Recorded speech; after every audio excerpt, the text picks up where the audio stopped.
Thanks again for joining us for the most common pitfalls of extra duty programs, including featured commentary from the front line. We have plenty to discuss today, so let's go ahead and get right into it with some house rules, guys. First, a link to the recorded version of today's webinar will be sent to you via email, so you can revisit it or share it with any colleagues at any time on any device. Today's presentation is also available for download in PDF format for you, and you'll have the ability to submit questions in the chat box below, and we'll try to answer them all during our Q&A session at the end of today's presentation. And lastly, we'll also provide you with an opportunity to schedule a one-on-one consultation to speak to an extra duty expert after today's presentation as well. Today's presenter is Rich Milliman. He is the CEO here at Extra Duty Solutions. And prior to co-founding EDS with his business partner, Adam Bryan, Rich was heavily involved in operational risk, security, and back office operations at the world's largest hedge fund. And today's featured guest is Chief Raymond Hayducka of the South Brunswick Police Department, where he serves as Chief of Police. We're very excited to have Chief Hayducka on the presentation today, as he has a long history as a law enforcement professional stemming back 29 years ago, where he got his start as a corrections officer. So once again, we're very excited for that portion of today's presentation.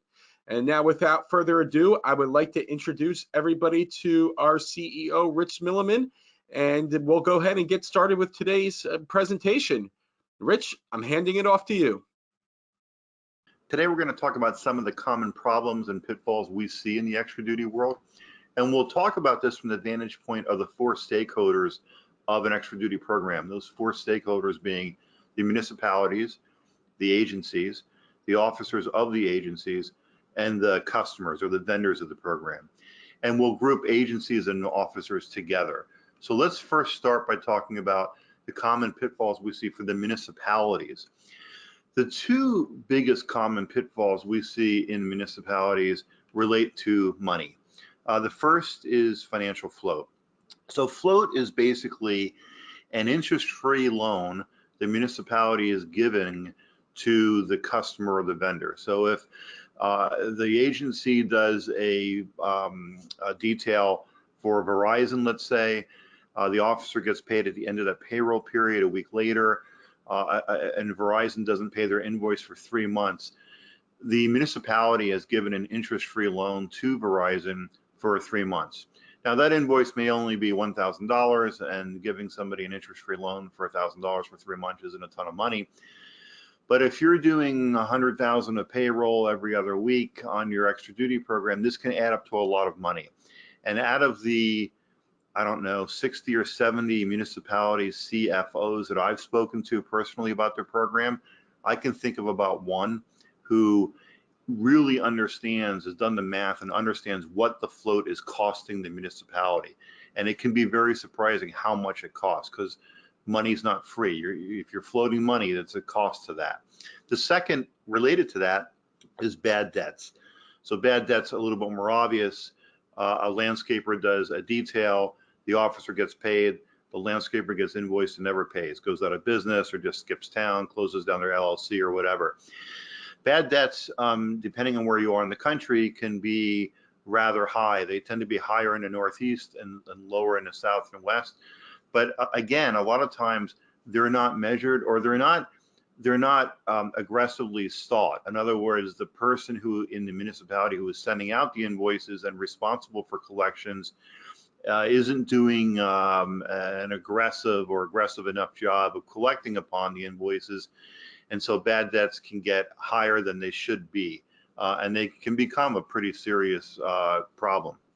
The third issue on the municipality side is administrative burden. So a lot of times, you know, a police chief or somebody on the agency side understands the administrative burden on that side of the fence. But typically there's just as much administrative burden on the city or the municipality side of the fence. Often there's somebody or a group of people in a finance department who are sending out invoices, who are running after bad debts, who are doing the collections and so on. And in addition to that, there can be, utility vouchers. So a lot of times utility companies or big construction companies will have vouchers they want officers to sign at the job site. They need to be matched with invoices and sent back to the utility company. There's missing vouchers, there's back and forth. It can cause a great deal of labor expense on the municipality side. And in addition, another pitfall is unclear legal risk. A lot of times, the legal risks of the extra duty program are somewhat understood, but somewhat glazed over as well. So sometimes workers' comp, it's a little fuzzy whether it's actually covered by the municipality when an officer is working an extra duty detail. Sometimes municipalities will require the customers or the vendors to cover the officers under their workers' comp insurance. But even that can be fuzzy because in certain states, for example, there are laws that require companies with 5 or more employees to have workers' comp. But if you only have 3, you don't have to have workers' comp. So if you're working for a small general contractor with only 3 employees on the payroll, that general contractor may not have workers' comp at all. And liability insurance, sometimes the municipality's liability insurance isn't broad enough to cover all the things that can go wrong in the extra duty world. So liability insurance comes with a bunch of riders. Riders on an insurance policy or additional coverages to cover this particular situation or that particular situation, such as data theft, right? And sometimes municipalities have what I would refer to as somewhat narrow liability insurance without riders. Well, therefore, there's some risk if something goes wrong in an extra duty program of whether that's actually going to be covered or not on the municipality's liability insurance. So that is another kind of risk or pitfall for the municipality. Let's now switch gears a little bit and talk about agencies and officers, those two stakeholders together. Just as there is administrative burden on the municipality side, there is administrative burden on the agency side. It's not uncommon for a department of, say, 100 sworn officers to have a full-time lieutenant and a part-time patrolman doing nothing but administering the extra duty program. In some departments, they can get 3 or 4 or more officers. I just spoke to one department with 1,500 officers in it, and they have a 10-person department that does nothing but work, administer the extra duty program. So there can be a fair amount of money tied up in that. And the extra duty program is not just a during the day type of a thing. It tends to be 24/7. You're getting cancellations at 5 a.m. because it's raining and the road job needs to be switched. There's an emergency water main break at 3 a.m. and Comcast needs 2 officers right now. Somebody hit a telephone pole at 4 a.m. and the local utility needs 2 officers. It tends to be 24/7 and it tends to be a fair amount of work. The second issue is matching supply and demand. So extra duty programs are voluntary. The first and foremost goal of the law enforcement agency is public safety. Extra duty comes after this. So a lot of times there's a mismatch between the demand for the officers or the number of requests customers are calling in with and the number of officers who are able or willing to work the details. So this can cause a number of issues. Number one is you can't fill the details. Number two, a lot of departments will use neighboring departments to fill what we call overflow jobs like this. But in so doing, that causes a lot more administrative burden because if you realize at 5 p.m. a job for tomorrow is unfilled and you reach out to a neighbor department, they might not get back to you till 6 p.m. to tell you that they have no officers. Now you have to call another neighbor. Now it's 7 p.m. And we have teams here at Extra Duty that are kind of matching supply and demand with neighboring departments when we're requested to do so. And sometimes we're on the phone till 11, 12 at night doing this. So that can cause a lot more administrative burden. A third pitfall on the agency and officer side is unfairness allegations. I have been in very few police departments or sheriff's offices where I haven't heard of some form of unfairness allegations. And some of these unfairness allegations can get completely out of hand, like fist fights in the hallways. Depending on the scheduling algorithm and how transparent and how simple or complex that algorithm is, a lot of agencies can get into a situation where one officer thought he should have got a job that another officer got, and it causes disagreements. Sometimes these escalate to the point where the chief has to get involved. There's union grievances. There's a lot of time spent on it. And I've actually heard of situations where the chief just paid the guy who thought he should have got some detail just to make the problem go away. So now there's a monetary problem too. So scheduling algorithms that are complex or not transparent often lead to these unfairness allegations. And a fourth issue is unsafe behavior. So some departments don't have any kind of guardrails around the number of hours officers can work between on duty and extra duty, or how much time has to elapse between the end of extra duty and the start of on duty, or things like that. We've actually heard of situations where an officer worked an overnight road job detail, and then during the day got into a cruiser, went around behind the police department and fell asleep. So extra duty is a great thing, but there needs to be guardrails around it so that we avoid the unsafe behavior. There's also a liability risk for the officers and the agencies. Sometimes the vendors or the customers are wanting to utilize officers for things they shouldn't be utilized for. An example is a jewelry store. This is a real example that it was a new jewelry store that wanted coverage during the day, and our account manager was speaking with the manager of the jewelry store and saying, what do you want the officer to do? And he said, I want the officer to get the master key, go into the back room, count the Rolexes. Well, right off the bat, that's completely unacceptable. That's the amount of liability the department would be taking on. And we suggested to the department that they just simply don't take this job, and they end up going, the jewelry store ended up going with armed security instead. So there needs to be guardrails around this too, to make sure that the officers are acting in a way that's consistent with what we want the officers to be doing, what the chief finds acceptable, and not doing things that present unseemly liability to the agency or the officers themselves.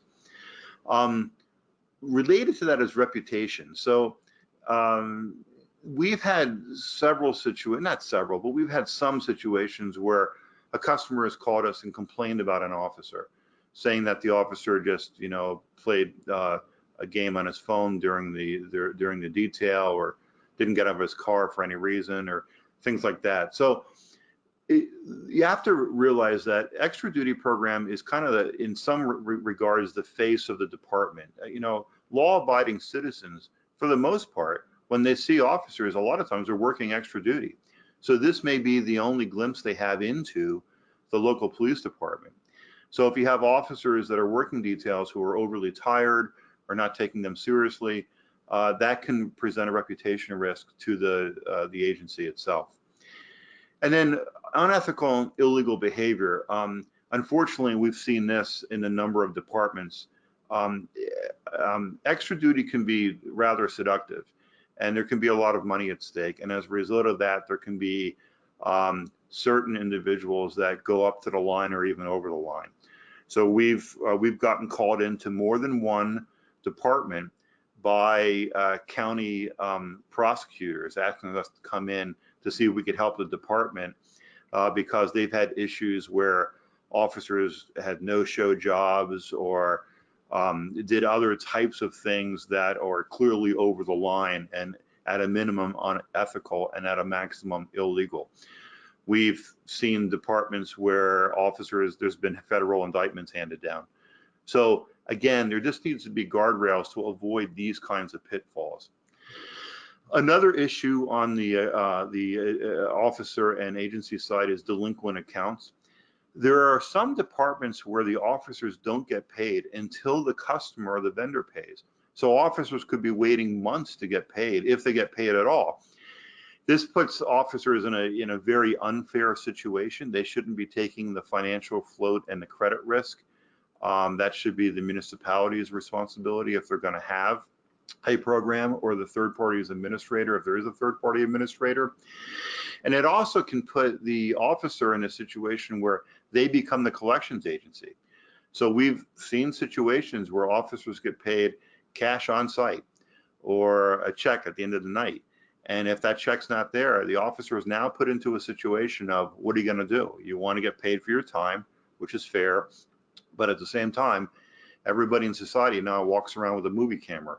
So if you're going to be put in a position where you're responsible to collect upon your own money, you're in a the officer's in a very unfair situation. So that can be a big problem if the agency is not paying the officer until the vendor pays. And then related to the unfairness allegations is unfair job awarding. So in some departments, the way that jobs are awarded is either nebulous or inherently biased to begin with.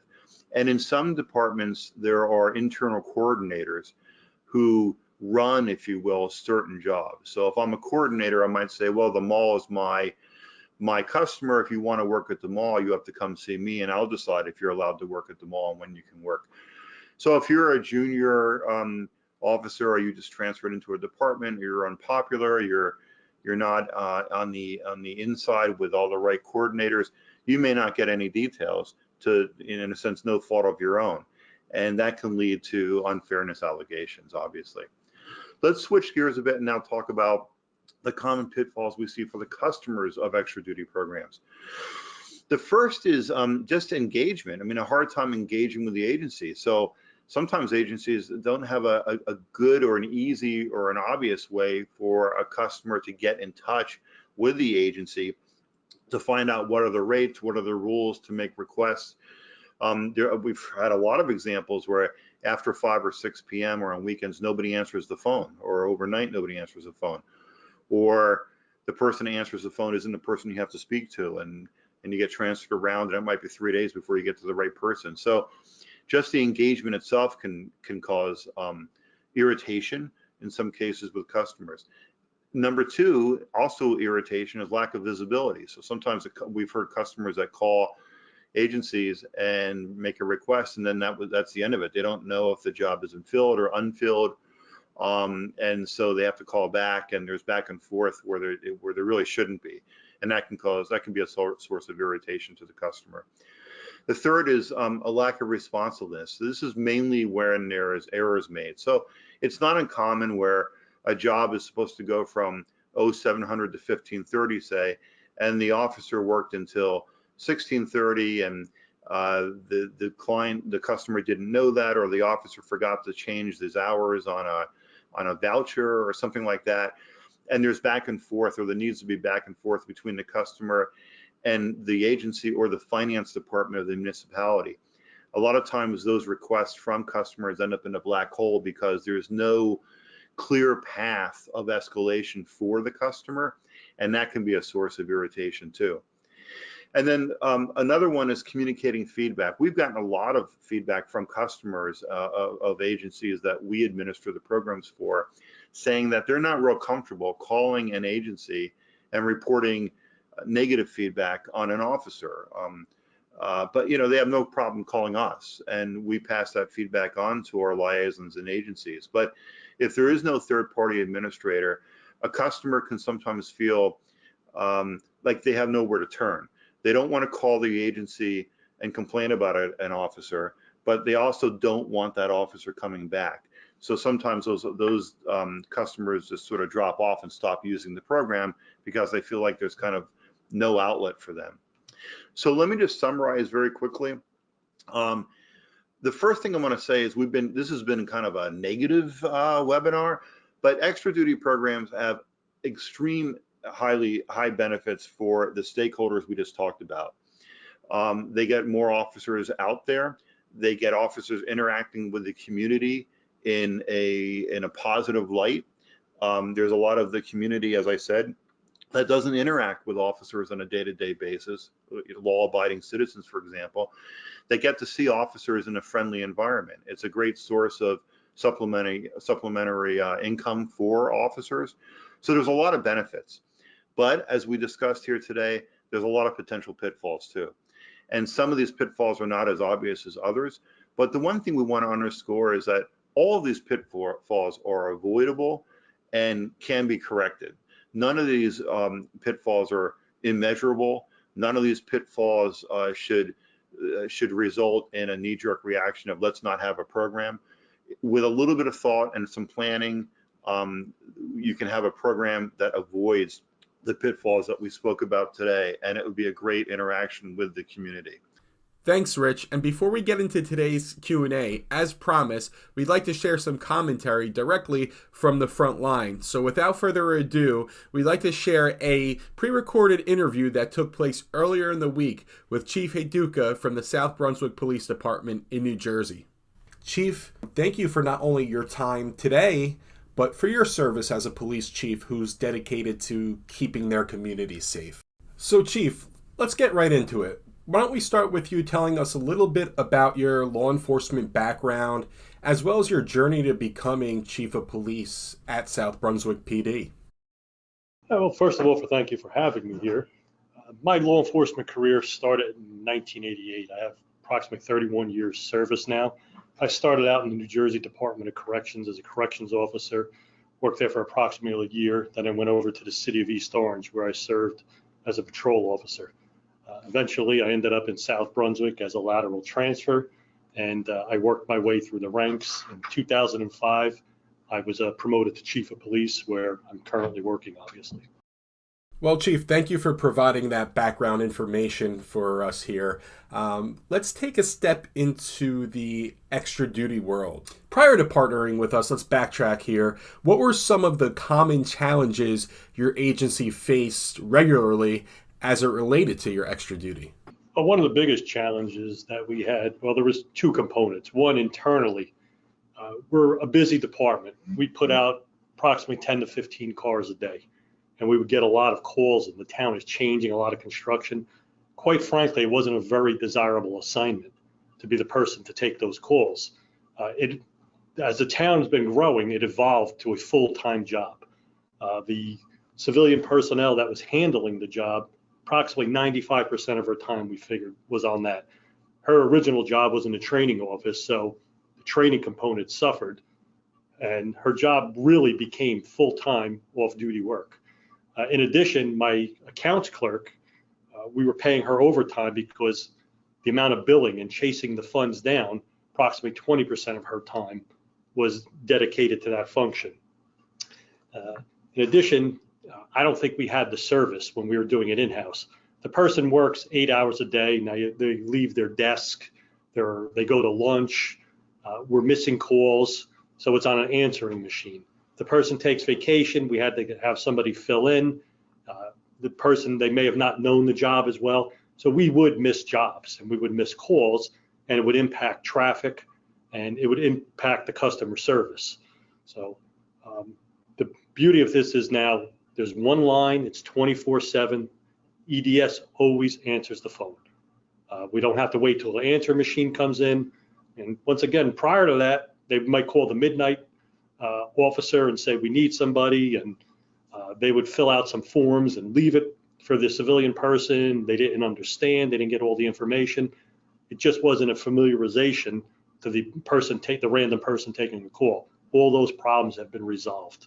So did migrating to EDS help solve any or all of these problems? It looks like it has. So why don't you go into a little more detail how that's currently working for you, having Extra Duty Solutions administer your entire extra duty program?